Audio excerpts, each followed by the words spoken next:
Breaking news చూస్తున్నాం. గాంధీ భవన్ లో ఇవాళ టీపీసీసీ పీఎస్సీ అడ్వైజరీ కమిటీ సమావేశాలు జరగనుంటాయి. సాయంత్రం 5 గంటలకు TPCC political affairs TPCC advisory committee సమావేశం జరగనుంటాయి. ఇక ఏఐసీసీ ఇన్ఛార్జ్ ప్రధాన కార్యదర్శి మీనాక్షి నటరాజన్ అధ్యక్షతన ఈ సమావేశం కానున్నారు. దీనిపై మరింత సమాచారాన్ని మా ప్రతినిధి హరీష్ ఫోన్ లైన్ ద్వారా అందిస్తారు. హరీష్. రైట్, థ్యాంక్ యూ వెనెల. ఈరోజు గాంధీ భవన్ లో టీపీసీసీ పొలిటికల్ అఫైర్స్ కమిటీ సమావేశం, అలాగే అడ్వైజరీ కమిటీ సమావేశాలు సాయంత్రం 5 గంటలకు జరగబోతున్నావు. ఇన్ఛార్జ్ మీనాక్షి నటరాజన్ అధ్యక్షతన జరిగే సమావేశంలో సీఎం రేవంత్ రెడ్డి, ఇక డిప్యూటీ సీఎం బట్టి విక్రమార్క, మంత్రులు, అలాగే ఏదైతే కమిటీ సభ్యులకు సంబంధించి కూడా పాల్గొనున్న నేపథ్యం అయితే కనిపిస్తుంది. ఇక ప్రధానంగా స్థానిక సంస్థల ఎన్నికలకు సంబంధించి సన్నిద్ధంతో పాటుగా హైకోర్టు ఇచ్చిన తీర్పు మేరకు సెప్టెంబర్ 30వ తేదీ వరకు హైకోర్టు డెడ్ లైన్ విధించింది. 30వ తేదీ వరకు సంబంధించి స్థానిక సంస్థల ఎన్నికలకు నిర్వహించేందుకు సిద్ధంగా ఉండాలని కూడా ప్రభుత్వానికి సూచన చేసిన నేపథ్యం కావచ్చు. దాంతో పాటుగా ఇక బీసీలకి సంబంధించి కూడా 42% సంబంధించి కూడా రిజర్వేషన్ల అంశానికి సంబంధించి కూడా ఇప్పటికీ ఏదైతే గవర్నర్ వద్ద ఆర్డినెన్స్ ఉంది, అలాగే కేంద్రం వద్దకు సంబంధించి కూడా బిల్లు పంపడం జరిగింది. ఒకవైపు కేంద్ర ప్రభుత్వానికి సంబంధించి కూడా దీనికి మోకాళ్ళు అడ్డు వేస్తుంది. బిల్లు పాస్ చేయకుండా కూడా ఏదైతే మోకాళ్ళు అడ్డు వేస్తున్న నేపథ్యం ఉన్నది. కాబట్టి పార్లమెంట్ లో చర్చ చేయాలనుకున్నా కూడా దానిపైన ఏదైతే చర్చకు సంబంధించి కూడా కేంద్ర ప్రభుత్వం సిద్ధంగా లేకపోవడం కావచ్చు. ఈ అంశాలకు సంబంధించి అలాగే ఒకవేళ కేంద్ర ప్రభుత్వానికి సంబంధించి కూడా బీసీ రిజర్వేషన్ బిల్లుకు అనుమతి ఇవ్వకపోతే పార్టీ పరంగా రిజర్వేషన్లకు సంబంధించి కూడా స్థానిక సంస్థల ఎన్నికలలో టికెట్లు కేటాయించాలా, ఈ అంశాలపైన కూడా చర్చ జరగనుంది. దాంతో పాటుగా జూబ్లీ హిల్స్ కి సంబంధించి కూడా బైపోల్ రాబోతా ఉన్నది. బైపోల్ కి సంబంధించి అభ్యర్థులు కాంగ్రెస్ పార్టీకి సంబంధించి కూడా ఇప్పటికీ పలువురు అభ్యర్థులకు సంబంధించి కూడా తమ టికెట్ కేటాయించాలని కూడా కోరుతా ఉన్న నేపథ్యంలో ఎవరికి టికెట్ కేటాయించాలి, ఏ సామాజిక వర్గానికి సంబంధించి కూడా టికెట్ కేటాయించాలి అంశాలపైన కూడా కమిటీ సభ్యులతో చర్చించి నిర్ణయాన్ని తీసుకోబోతా ఉన్నారు.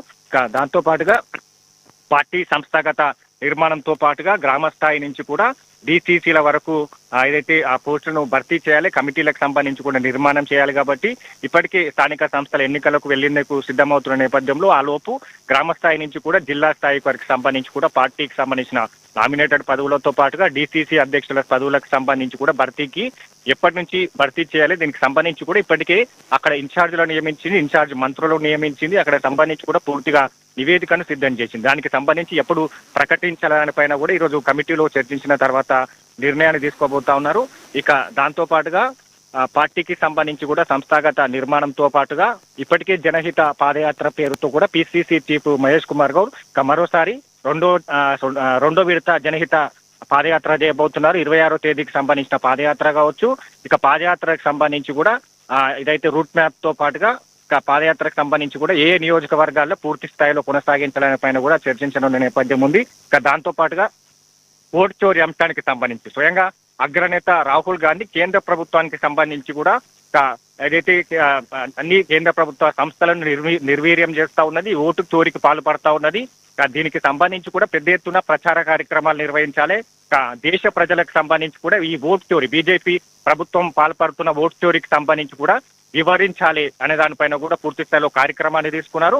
ఓటు చోరీ రద్దు అనే ఉద్యమాన్ని తీసుకున్నారు. ఉద్యమానికి సంబంధించి కూడా రాష్ట్రంలో విస్తృతంగా ప్రచారం నిర్వహించే విధంగా కూడా కార్యక్రమాలు నిర్వహించాలి. కాబట్టి వానికి సంబంధించి కార్యక్రమాల షెడ్యూల్ కి సంబంధించి కూడా నిర్ణయానికి వచ్చే అవకాశం అయితే కనిపిస్తుంది. ఇక దాంతో పాటుగా పూర్తి స్థాయిలో యూరియా కొరత పైన కేంద్ర ప్రభుత్వానికి సంబంధించి కూడా ఇప్పటికే యూరియా కొరత పైన బీఆర్ఎస్ బీజేపీ పార్టీకి సంబంధించి కూడా ఒకవైపు విమర్శలు చేస్తా ఉన్నది. రాష్ట్రానికి సంబంధించిన యూరియాకి సంబంధించి కూడా కేంద్ర ప్రభుత్వం కొర్రీలు పెడతా ఉన్నది. ఇప్పటి వరకు పలుమార్లు కేంద్ర మంత్రులను కలిసి విన్నవించినా కూడా రాష్ట్రానికి రావాల్సిన యూరియాకి సంబంధించి కూడా అందించడం లేదు. కాబట్టి ఈ అంశాలపైన కూడా తదుపరి ఎట్లాంటి కార్యాచరణ సిద్ధం చేయాలి. పూర్తి స్థాయిలో ఈ 2 కమిటీ సమావేశాలు ఈ రోజు కీలకమని చెప్పాలి. ఎందుకంటే ఒకవైపు స్థానిక సంస్థల ఎన్నికలకు సంబంధించిన హైకోర్టు డెడ్ లైన్ కావచ్చు, బీసీ రిజర్వేషన్ బిల్లు తెలంగాణ దేశానికే రోల్ మోడల్ గా నిలిచింది. రిజర్వేషన్ బిల్లు బీసీలకు సంబంధించి కూడా రాజకీయ ఉద్యోగ సంబంధించిన విద్యాకి సంబంధించి కూడా 42% బీసీలకు రిజర్వేషన్ కల్పిస్తామని కూడా చెప్పడం జరిగింది. కాబట్టి ఈ అంశాలన్నిటికి సంబంధించి కూడా కేంద్ర ప్రభుత్వం ఏదైతే బిల్లుకు ఆమోదం తెలపకపోతే ఏదైతే రాష్ట్రంలో పార్టీ పరంగా కూడా బీసీ రిజర్వేషన్ బిల్లు పాస్ చేయాలా, చేస్తే ఈ విధంగా ఉండాలి. దానికి సంబంధించిన కమిటీ సభ్యులతో అందరి నిర్ణయాలు తీసుకున్న తర్వాత కీలకమైన నిర్ణయాన్ని తీసుకోబోతున్నారు. ఈ అంశాలన్నిటిపైన ఈ రోజు ఆ 2 కమిటీ సమావేశాలకు సంబంధించి సభ్యులతో చర్చించిన తర్వాత ఇక 25వ తేదీకి సంబంధించి కూడా కేబినెట్ సమావేశం జరగబోతుంది కాబట్టి ఇక్కడ తీసుకున్న నిర్ణయాలకు సంబంధించి కూడా కేబినెట్లు ఆమోదం పొందే అవకాశాలు అయితే ఉన్నాయి. Vennela. Right Harish, thank you.